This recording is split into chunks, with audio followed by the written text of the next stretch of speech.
Welcome, ladies and gentlemen, to another scintillating episode of The Marketing Companion. This is Mark Schaefer with my co-host, the erstwhile Brooke Sellis. Brooke, are you feeling erstwhile today? Yes, that's like a big SAT word, by the way. Points to you. Not completely sure what it means. I believe it is something positive. I'm not sure.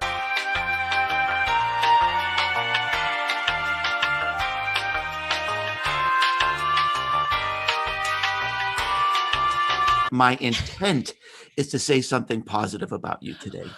We'll include the definition in the accompanying blog post. Yes, we will, just to make sure and apologize if necessary. So today, truly, we have a scintillating show because we are breaking all the rules today. You know, we've had the show for 9 years, and typically it's just me and Brooke. We're talking about trends. We have not had a guest on this show, other than maybe if I was sick or Brooke was sick. We haven't had a guest on the show, I'm thinking, for at least 5 years. But today we're breaking the rules because we have Raja Minar with us today. He is one of my marketing heroes. He is the CMO and Chief Communications Officer for MasterCard. He is also the president of their healthcare division. He is the author of a new book, Quantum Marketing, which I have read and I warmly recommend. And my heart is just a little pitter-pattering today because I get to talk to this man who I admire so much. And let me just say why I admire him, because sometimes in marketing it's depressing because so many marketing leaders are just trying to hold on to what they have. And Raja is not like that at all. He embraces change. He is a pioneer. Raja, we are so glad to have you on our show today. Mark, absolute pleasure and delight to be here. Quite honored. And, I think I have equally admiration for you. Having read your book, Marketing Rebellion, quite some time back, I thought it was one of the finest, bold books that I have seen in marketing. And actually, I strongly recommended my team members to read it as well. Oh, and wow. So, you're blowing me away here. and they're all factual. And so honestly, it's a real pleasure and an honor to be here and looking forward to our free and frank conversation. Yeah. So we're going to be talking about your very exciting and forward-thinking book. But there's one thing I need to ask you as a follow-up to Marketing Rebellion, because the thing that I featured about you in this book was how you were creating these immersive experiences at MasterCard that, I mean, it's just the heart of everything I wrote about in the Marketing Rebellion. And I just wondered, during this pandemic, how did you pivot? What was the main strategy at MasterCard if you couldn't do the priceless experience, immersive experiences that you worked on for so long? So firstly, you're absolutely right that experiences are at the heart of what we are trying to do in terms of our new way to marketing, right? The key is to provide experiences that are truly immersive, that are truly priceless in many ways, and done at scale. Because you can provide priceless experiences to a small set of people, but then that doesn't really get the scale. You cannot really hang your entire marketing strategy on that. Scalability is critical. And because these priceless experiences are so expensive, the economics have to be very sharply borne in mind. Now, 3.5 years back, there was a very interesting session that I was going through with my team, when suddenly I felt at the time saying that, look, marketing actually has a lot of risks ahead of it. Mm. Now, I serve on the board of directors of a Fortune 500 company called PPL Corporation, where every board meeting, they have got a presentation on the risks that are ahead of them and how they are controlling the risks. MasterCard does the same thing to its board of directors. So I said, we do it as a company, but if you look at the function by itself, how do we look at risk? So I said there is cybersecurity risk, there is reputational risk, financial risk, brand disintermediation risk, talent risks. There are so many risks. How do you really capture all these risks? Put some kind of a matrix around it. And then how do you manage it in a thoughtful way? So I created a new function within marketing called risk management. And I asked my CFO to take on this role of risk manager for the entire function, marketing and communications. So she started putting it together. And then we actually said, oh my God, marketing has a ton of risks, which you are not consciously always aware of. And we said, okay, let's have contingency plans that should a risk materialize, what will we do? How can we cut over without missing a beat? Thank God we did it, because we had all the building blocks. We never anticipated the pandemic, but when the pandemic happened, we did not miss a beat, because we visualized a scenario where people will not be able to have physical experiences. So what do? So we planned for digital experiences. The digital experiences, like for example, take a scenario. If you are a big fan of Messi in the world of soccer, now he is world's number one. He is our brand ambassador. So we actually have meet and greet behind the scenes, before the game, after the game, or in between. Take a selfie, get some autographed stuff, say a couple of words, and then that's like life-changing for a fan of Messi. So we said, no, we cannot do it because of social distancing and the lockdown. Then can we get Messi into your home, and he can have actually that same chat with you as he would have. And we will follow it up later by sending you the autographed soccer ball and whatever memorabilia that we want to give. And we record the whole conversation, professionalize it, so to speak, send it back to you. So instead of you taking your own selfies, we are actually recording the conversation for you and sending it to you. People are blown away. What we discovered is these experiences can be brought to life. There is no substitute to physically going and shaking hands with a guy.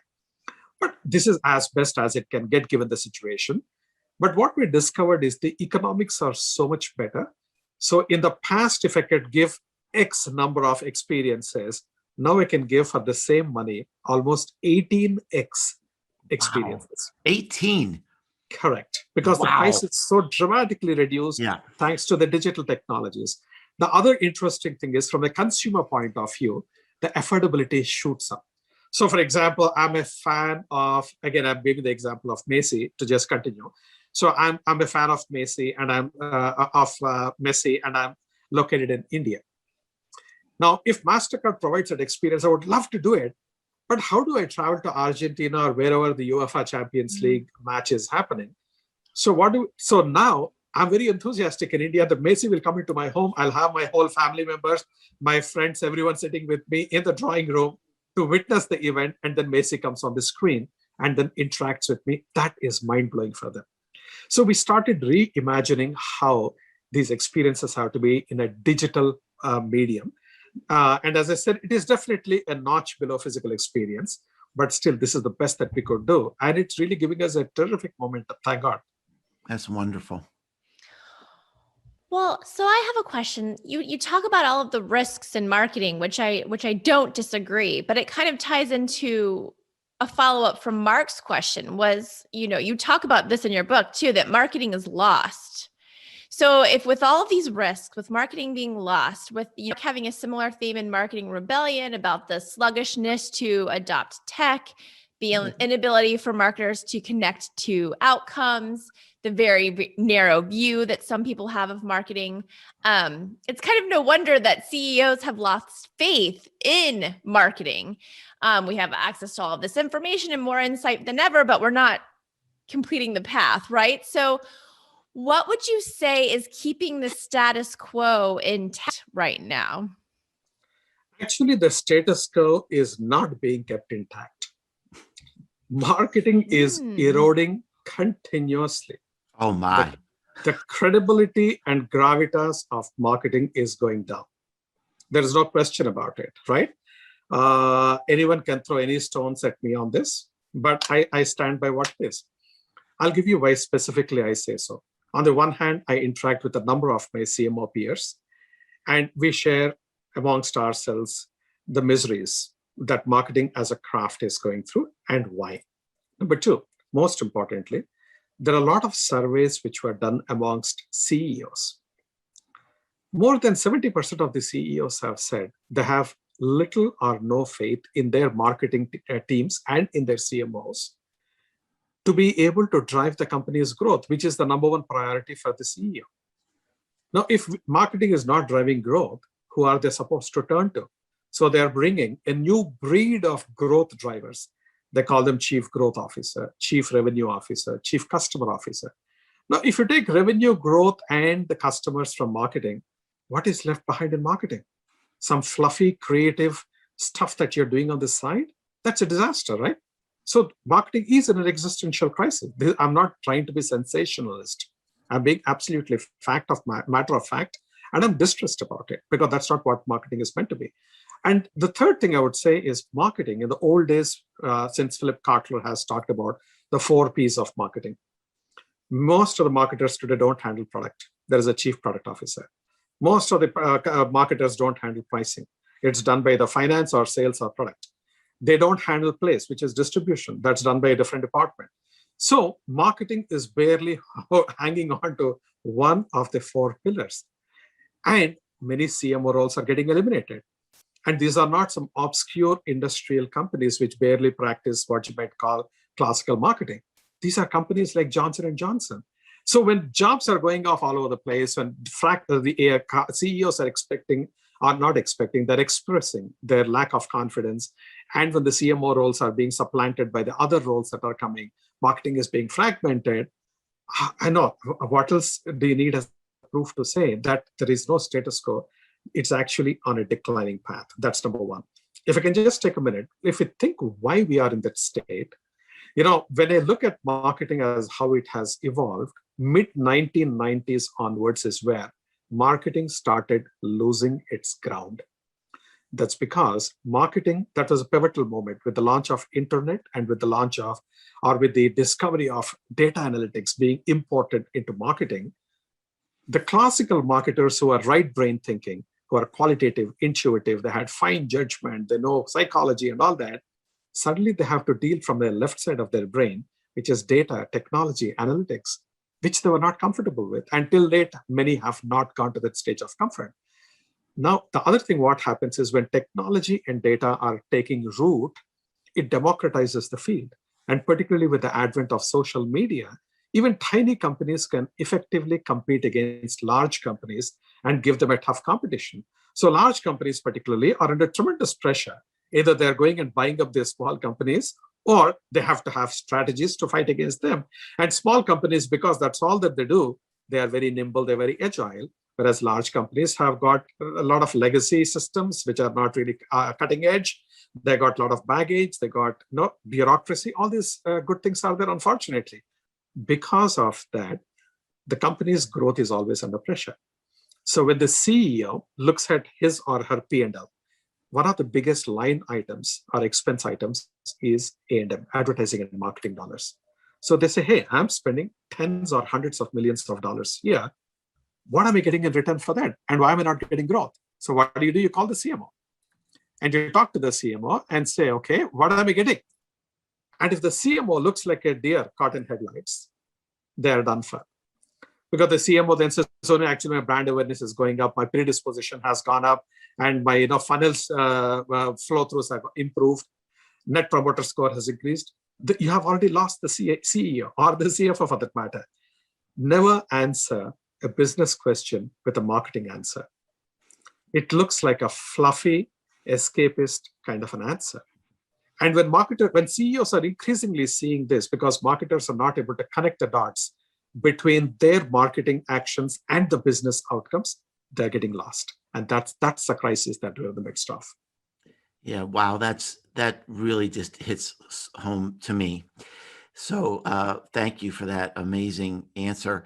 One of the big sections in your book, you talk about purpose-driven marketing, and you said purpose will become an indispensable part of the brand. I see this happening, and one of the things that I've written about is that marketers tend to flock to whatever's popular until they ruin it. And I think the next big thing is purpose. I see a lot of businesses really doing it wrong, and they are just flocking to something because they think that's what they need to do. So I'm wondering if you could comment on that, sort of the perils of embracing purpose. So I'll give answer from three different perspectives. Okay. Your point is spot on, and we already witnessed this flocking, trending, and to join the bandwagon, either to be politically correct or having the fear of missing out. So you want to do it. So if people suddenly say that, you know what, Black Lives Matter is very critical, you immediately join that movement. If you say small businesses are hurting, you need to help them, you join that movement. If you say frontline health workers are actually the heroes who are putting their lives at risk, so jump onto that. So whatever is the current trending topic, people are jumping onto that. That I call is an opportunistic pursuit of purpose. It is not being purpose-driven. Purpose-drivenness is not a fad. Firstly, the way I look at it, purpose, and this brings me to the second perspective, which is purpose is more a North Star for the company. You know what you want to do as a company, and that is a lot more than just getting good profits and returns for your stakeholders. It's about something larger than the company itself. Very few CEOs are actually embracing it in a wholehearted fashion. What happens is when you have a good financial year, yeah, you can afford to do a few philanthropic activities and say, this is my purpose. And we are a great company, and you write an annual report and give some speeches at the World Economic Forum, and life is good. That's not purpose, right? Purpose is something where you know what exactly you want to do. You articulate it crystal clear. What is it that you want to pursue? And then your marketing brings it to life. And it could be through cause marketing. Now, cause marketing should not be understood for purpose-drivenness. You can follow it. If purpose is like a North Star, cause marketing is like a roadmap. So you should identify the causes which are most appropriate to your purpose, because that's whether it is crisis mode, good financial year, bad financial year, your purpose doesn't change. You are going through that same direction. That is very critical. The consistency, the commitment, the energy behind it. Number two, you also have to make sure that you are embedding these causes into the core of your business.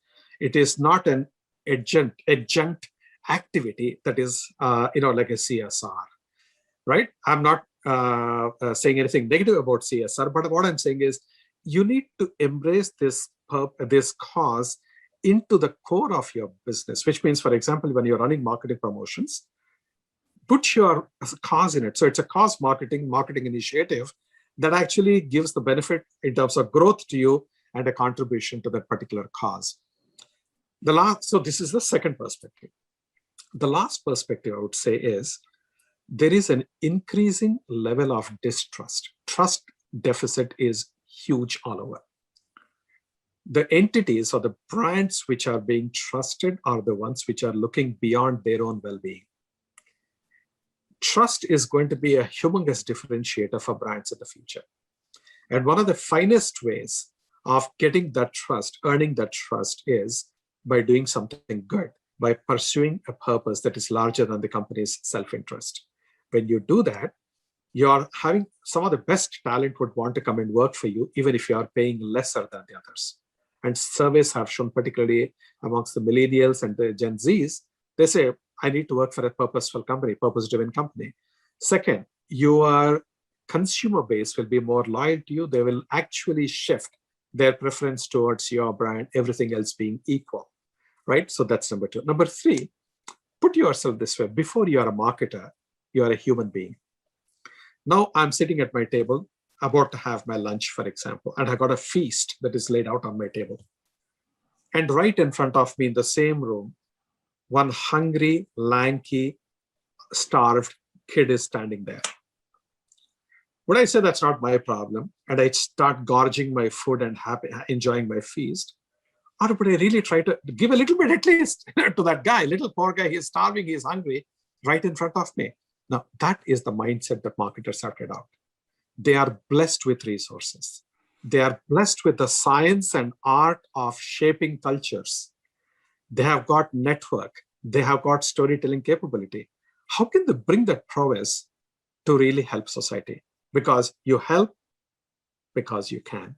Yeah, that's exactly what I've been preaching lately, that today marketing is not just being in a community, it's being of a community, especially now, to really roll up your sleeves and get involved. So I appreciate that sentiment so much. Thank you. Well, I want to switch gears a little bit and talk about technology, because in the book, you provide a ton of amazing examples of how technology is going to transform marketing forever, right? And this is kind of the heart behind quantum marketing. You go through a huge list of changes happening now and what's coming. Is this going to impact companies of every size, or is this mostly a big brand trend? So for instance, should the local dry cleaner be interested in all of these changes or read your book? Or is this really for mid to large size companies? So one of the beauties of the imminent future is that technology and data will continue to democratize the marketing field totally. Okay? Companies will be competing on an equal footing across the board. So if you take the example of a small dry cleaner, that might be an extreme example, but a very good example. This dry cleaner, today, if the owner of the dry cleaner, so if he or she wants to move the business up, right? They don't normally have a website. They don't have rewards programs, right? Now, payment companies, they go and enable them for digital acceptance, digital payments acceptance. So you have got this point of sale terminal, either tap, swipe, or insert the card into the point of sale terminal, etc., etc. But payments are advancing so much where you can get into subscription. So think of it. If I were a small marketing consultant, or I'm a big marketing consultant, doesn't matter, and I go and offer this plan to the laundry, you say, look, why should Amazon have a subscription and not you? Let me make a quick calculation for you and tell you how many actually people, how much are they using, and how are you collecting? In order to win them, can you give a subscription service to the people? Yes, okay, you can actually have 25 pieces of whatever the clothing that you would want. We don't care about the combination. And you can do it for $100 a month. Right? It'll stimulate demand, and it can do it. But does that small setup have the capability to track and monitor and do all that stuff? No. Is a business going to be formed soon somewhere? Even after I have said it, probably somebody will pick up the idea and say, hey, here is a great thing, let's start a new business. But some Silicon Valley kid, and I say kid very affectionately because my son is of the same age group. So these kids are so enterprising, they can just start one and say, here is a subscription plan. Now, MasterCard is doing something called digital doors, wherein all these small and medium establishments, small establishments as well, we help them get digitized. So very simple templates, they just put in a few data and they are live in terms of their website presence with high security and all that stuff. There are so many things that you can do for these kind of rewards. Now, for example, we're talking of local businesses being so critical, right? So what if we were to come, say I live in a place called Indian Hill in Cincinnati. So if we collect all the neighboring stores in Indian Hill and say, okay, the people residing in our neighborhood should be shopping in our neighborhood. Can we have Indian Hill rewards where every one of them is a coalition member? And can some young kid run the program for a small fees? And will those come small, like then the mom and pop stores, which is selling groceries or vegetables, then they are going to give competition to the big ones like Kroger's or Amazon's, Whole Foods or whatever else it is. The farmers markets.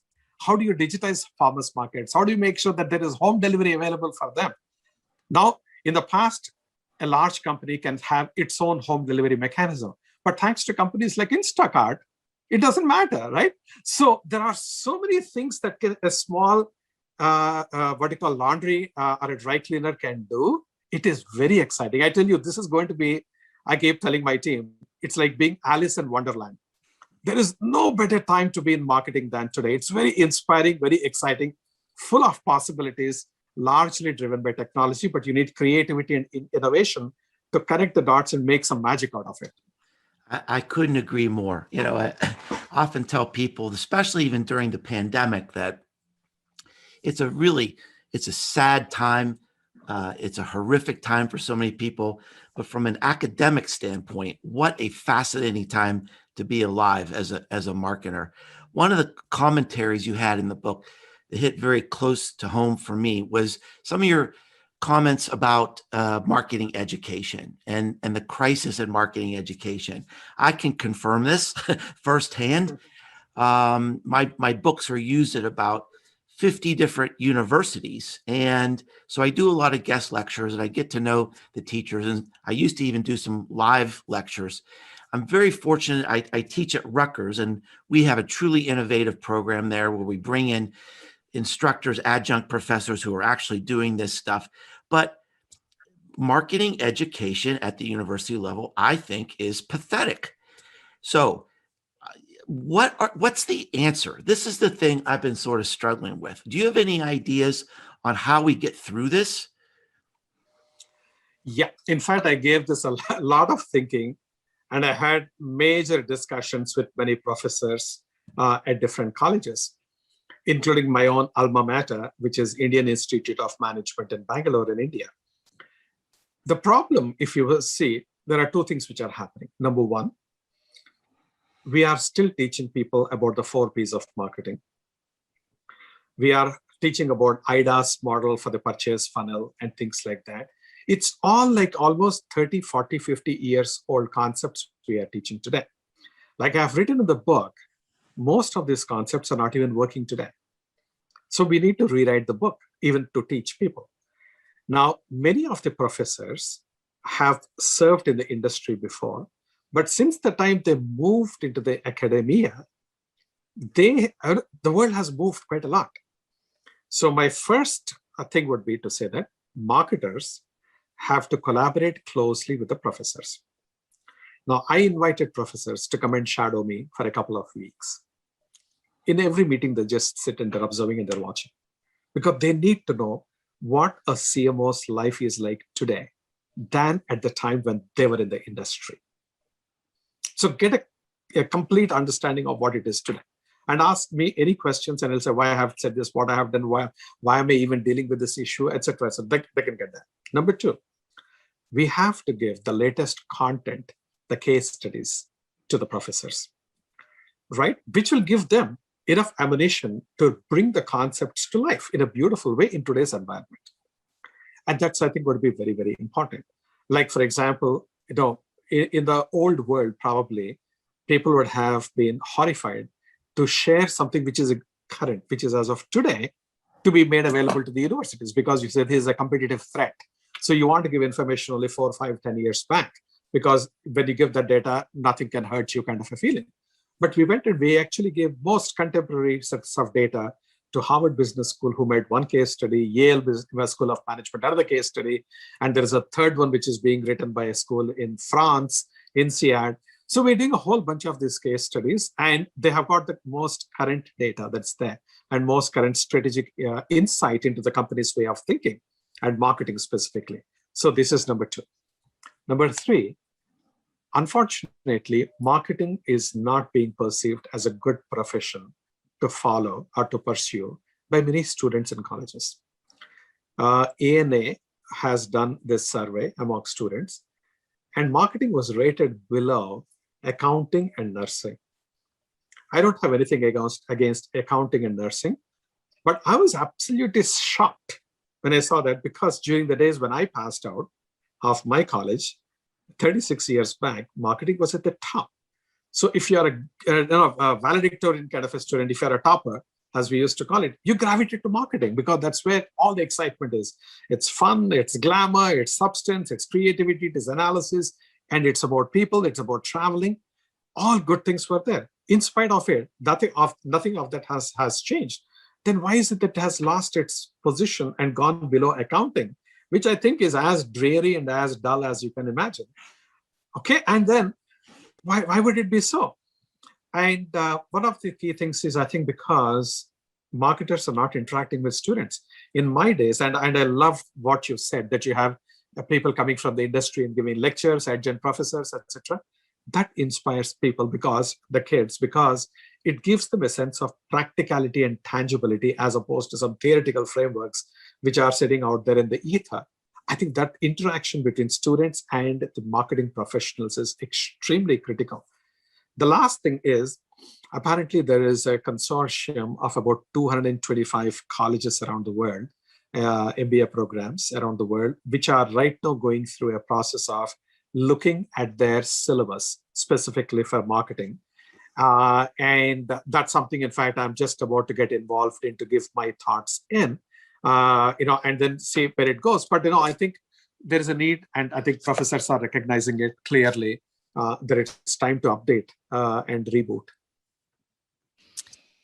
So kind of in that same vein, in the book, you take a very strong stance on marketers understanding technology better than they do currently, which I don't disagree with. But my big burning question there is, say you're me, right? I own a small marketing business.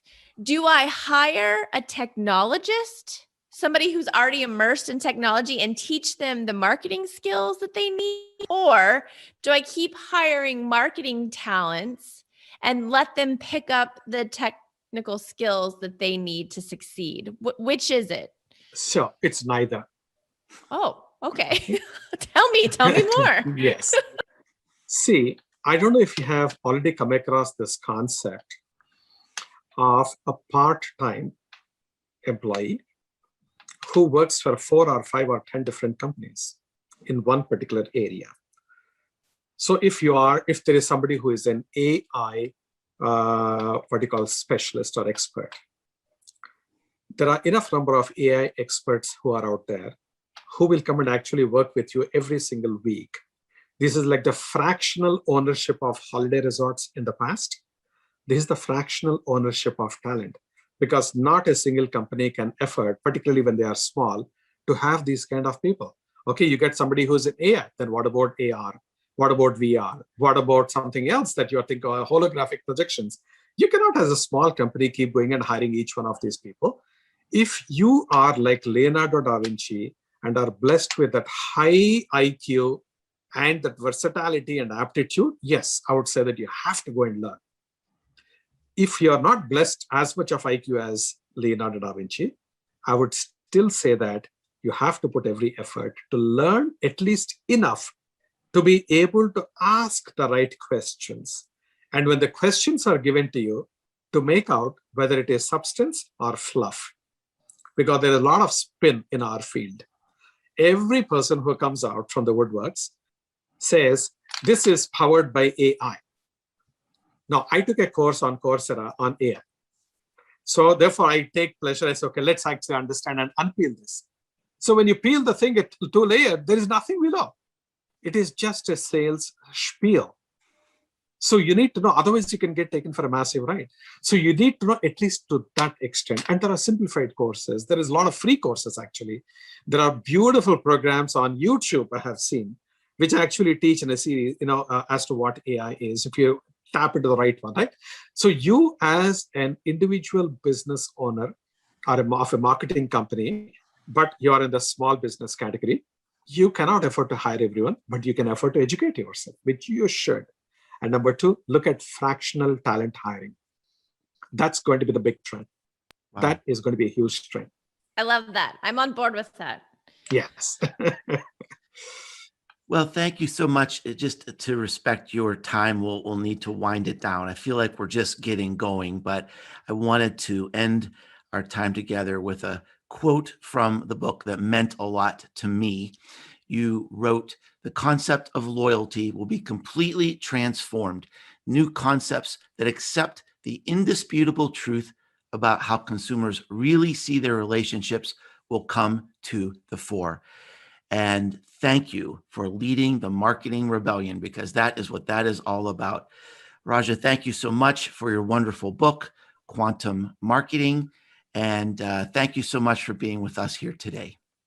Thank you so much, Mark. Really appreciate the opportunity to share a few thoughts. Would love to reconnect and then do this, or have just a chat or a meal over a meal sometime in the near future if you're coming to Cincinnati. And Brooke, very nice meeting you. And thank you very much. Both of you, please stay safe.